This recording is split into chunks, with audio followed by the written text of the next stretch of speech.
votre atelier, notre atelier de validation du plan d'aménagement de bateau projet d'agro.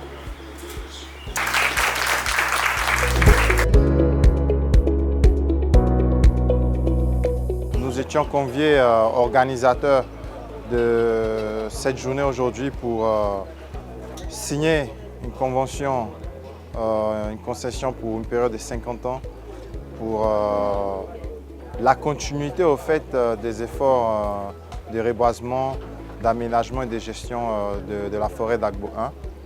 Donc ce fut un atelier de présentation, un petit historique au fait de ce qui a été fait et justement de signature de cette convention qui va nous permettre de continuer à œuvrer dans l'intérêt de la forêt ivoirienne pour les futurs 50 ans. Il faut dire que la Société Tropicale Bois a dans son ADN cette volonté profonde de préservation du couvert forestier.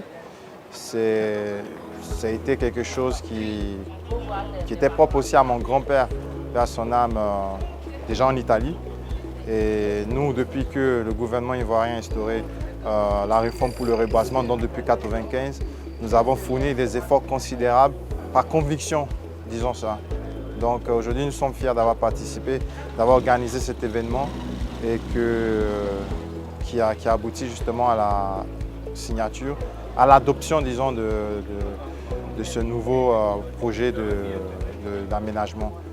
Et évidemment, vers la fin, il y a des questions qui ont été posées et je pense qu'on trouvera des réponses et des solutions aux différentes inquiétudes de tout un chacun afin d'aboutir vraiment à un document final qui puisse satisfaire tous les participants.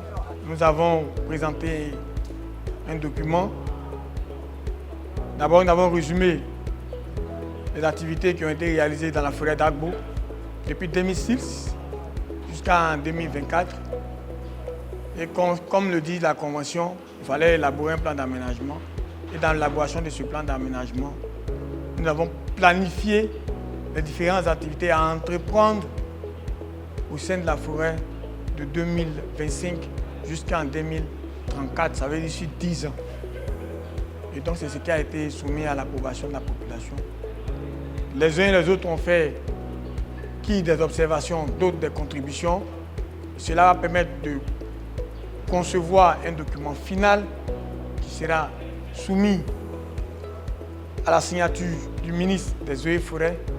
Une fois le document signé, il sera vulgarisé auprès de la population afin que cette forêt qui nous tient vraiment à cœur soit vraiment une véritable forêt, un véritable poumon vert au sein de la région de Niamey.